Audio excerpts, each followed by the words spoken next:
Welcome to the Green Room. I'm Jacob Yarrow, Executive Director of the Green Music Center, and I'm here in my office at the Green Music Center on the campus of Sonoma State University. We created the Green Room in 2020 to be our online series while the pandemic prevented in-person performances. And we are continuing it in 2021 to offer some insight into the work of artists who will be performing here in coming months. In this episode, we talk with Julia Rhoads, producing artistic director of Plush Productions. Based in Chicago, Plush offers a unique hybrid of dance and theater that creates a palpable sense of immediacy and shared real-time experiences with audiences, which is truly essential in 2021. They will be performing an evening-length piece called Rink Life, in which the performers find themselves in a space inspired by the visual aesthetics and social dynamics of 1970s roller rink culture. A big thank you to the National Theater Project for supporting our presentation of Rink Life in Weill Hall on Saturday, October 23rd at 7:30 p.m. Thank you for joining us in the Green Room, and I look forward to seeing you at Rink Life on October 23rd. Julia Rhoads, welcome to the Green Room. Thank you. I'm so happy to be here and talk to you about our work. Well, we're very happy to be learning more about you and your work, and so look forward to seeing you here in October with your company, Plush Productions, to perform one of your newest works anyway, Rink Life. Mm-hmm. So today we'd like to talk some about you, Plush, and the piece, help our audiences who are watching this prepare to see it in October. Great. So let's start by meeting you. Where did you grow up, and when did you know you want to be a dancer? Yeah, I grew up in the suburbs of Chicago, and I started out in gymnastics, actually, and so just loved the kind of physicality of that. At some point, my mom was like, try dancing, and I didn't really love it at first, but slowly but surely, it just became something that was really clear to me that I wanted to do. I started out in classical ballet and went to a school that had a very rigorous ballet training and did that all the way through high school. In fact, I graduated high school early to go to the San Francisco Ballet on a scholarship. And I was in the company there for a year. And honestly, it was during that time where I realized that I was missing school and I wasn't really sure. It's like I had always done that because I was good at it and it was just kind of something I was on a track. And so I took some time thinking, I wasn't really sure what I was going to do. And at that point, I also applied to some colleges and I ended up going to Northwestern and getting a history degree. But while I was there, dance came back full circle because I was starting to take a lot of performance studies classes and theater classes and contemporary dance practices. And it was really then that I realized why I loved dance so much. I think that ballet set me up in a great way for kind of like a codified technique. But I was really a lot more interested in being part of a creative process, in just sort of the possibilities that I found in contemporary dance and performance.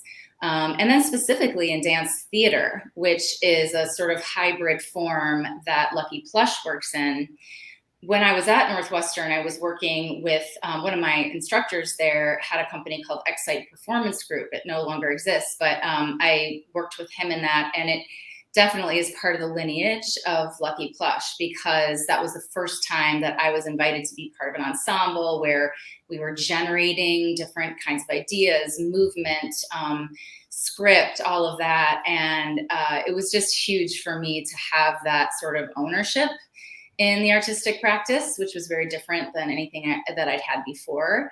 And so when those folks kind of went in different directions, that's really when I started Plush and haven't stopped. That's amazing. I'm going to backtrack just for a second about gymnastics, because I feel like I've been really lucky to see a lot of your work, at least in the last 10 years. And it seems like gymnastics is like a thing for sure that continues to be a part of what you're up to. How does that play in? Interesting. Well, one thing, we have a ensemble member who's from Cuba originally, and he also had a very strong gymnastics background, and in fact was like when he was 8 years old, I think won some, like hit the longest handstand in the country or something. But in a lot of contemporary and modern dance lineages, there is a form called release technique and contact improvisation. And I'm glad you asked that question, because part of why I really got hooked again to dance when I was at Northwestern was I became exposed to those forms, and there's much more use of the body in three-dimensionality, upside down. And that was my original love, was just like hanging upside down and flipping. And so to be then introduced to a dance form where I was really thinking about gravity and falling and recovering and, just being in all different kinds of orientations, I was like, yes, went back to my original love. That's cool. And I feel like in some of your pieces, the sort of the physical gymnastic-ish sort of things just add this amazing element of surprise, because it's just like, whoa, how do you how do you do that? And it didn't see that coming. That person's upside down now. Yeah, it is. It's so much of the fun. A lot of our work is actually about this idea of setting expectations and then subverting expectations. So I love that you use the word surprise. That is intentional. And I think also we use a lot of humor in our work. And so surprise, or kind of breaking of expectations, is a way to then get to that kind of fun and funny content. I've always been impressed by the surprise and the funniness. Like, one of the questions I wrote down as I was like, what am I going to ask you about? I was like, how do you make it funny? Right. Like, I've always been super impressed by that. And at the same time, the ability to sort of to make it poignant and to comment on the human condition, to be too broad. Right. But like you've been great about that. And maybe what I would like to ask some about now is maybe just the history of Lucky Plush. You said after Excite and being at Northwestern, you're like, I want to keep creating things. And maybe it really is like, how do you create things? So a piece like Rink Life, how do you make it? Like, I think we're all kind of more familiar with a ballet sort of approach of like, okay, there's somebody who's in charge and they say, do this step at this time and do this step with that person at that time. How do you make things at Lucky Plush? Yeah, that's a great question. So I guess the way that we make is almost more like devised theater than it is a traditional dance choreography approach. So generally, because we make these evening length works, I come into any process in the beginning with a few core ideas. Like, I sort of think the piece is going to be about something. And then what I do is I give a series of prompts, which to the ensemble. Sometimes I come in with material that I have created, which might be a choreography phrase. And I will say, okay, learn this phrase, but then we'll do all these kinds of, filters on that material depending on what the work is about.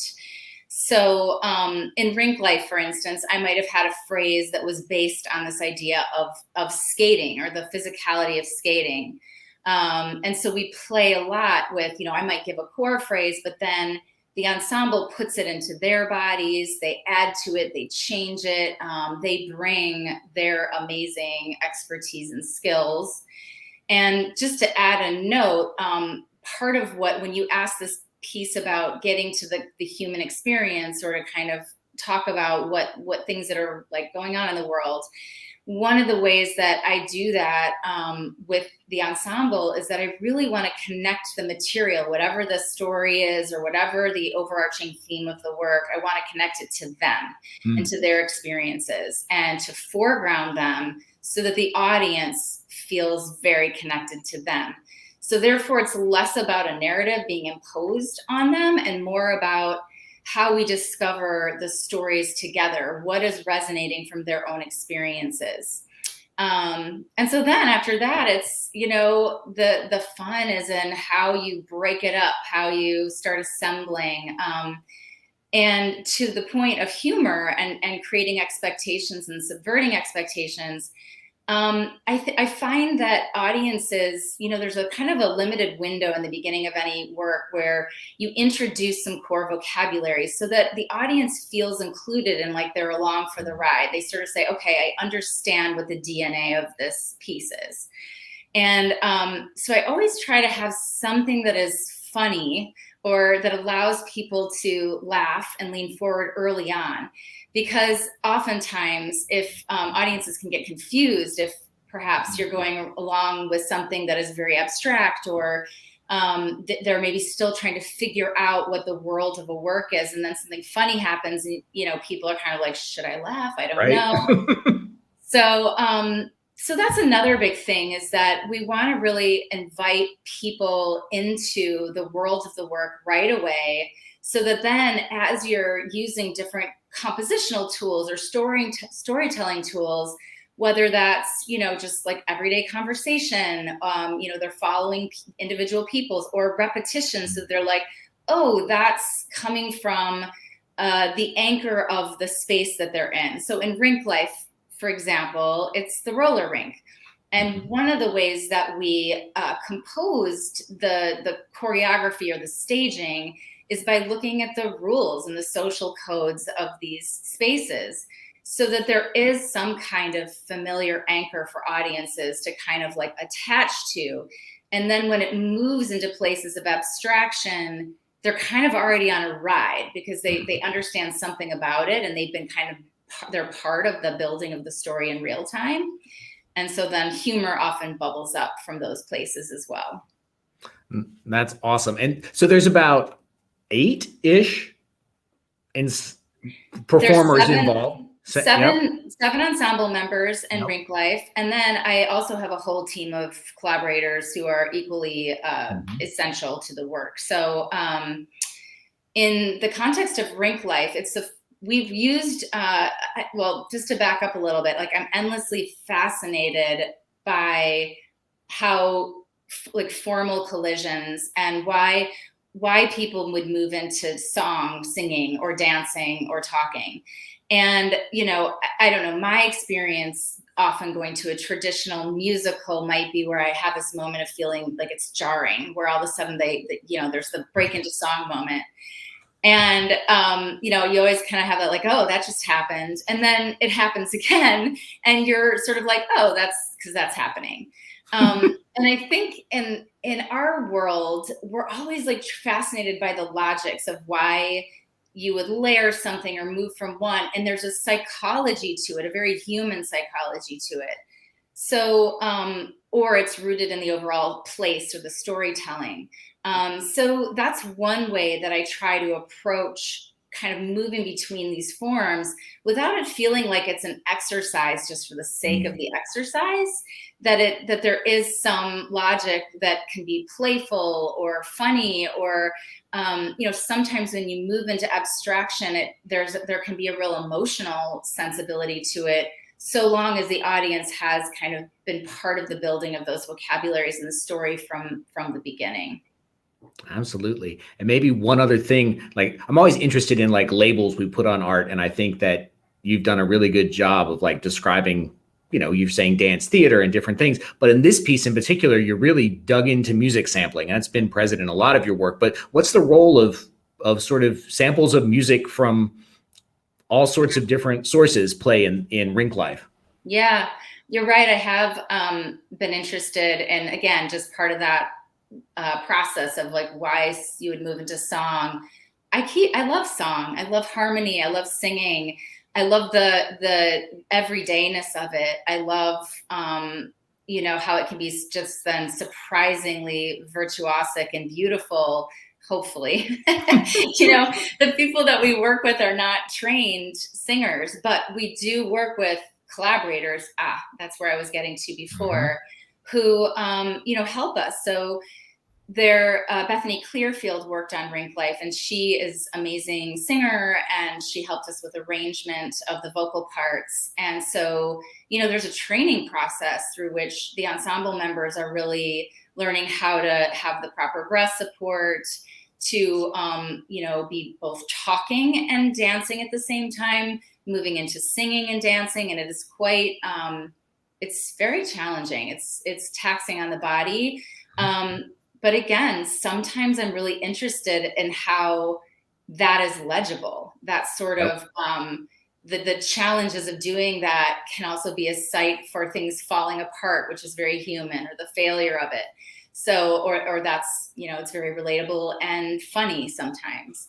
So we're just sort of tacking all of those different rhythms throughout a show and trying to understand what an audience understands, what they need to get more of in order to kind of assemble meaning along the way. But yeah, and this is the first show. Rink Life is the first show where the entire score is spoken or sung live. There is no pre-recorded sound, which our production stage manager loves because there's no calling of sound cues. So Right. yeah. No, it is. I mean, I've not seen anything really like it in the way that folks are always moving and talking and singing, and it weaves in and out of, like, I would imagine there's 15 different tunes that you kind of know, even if you don't know, right? Sort of super popular things and more, not less popular things. It's really like artfully woven together in a way that I could not have imagined until I saw it. So it's really exciting. I'm looking forward to sharing it here in Sonoma Thank County. you. Yeah, I'll say one more thing about Yeah. one of the inspirations for Rink Life is that because Lucky Plush is an ensemble company, and it's like I love these spaces where people are working things out together, and it's very much like a family. And there's something about, at least from what I've experienced being in roller rinks and what I've seen in films and whatever, that these pre-mediated spaces where everyone wasn't on a cell phone, but you're like literally, you have this like bumping music going, you have the announcer, you have like just the fun environment. But also there are all of these things that people would use roller rinks for, like a first date or a birthday party, or, and so there are all these social settings, but people aren't just on a phone. And so they're literally like going through these things in real time, falling and failing. And, there was just something so beautiful about that.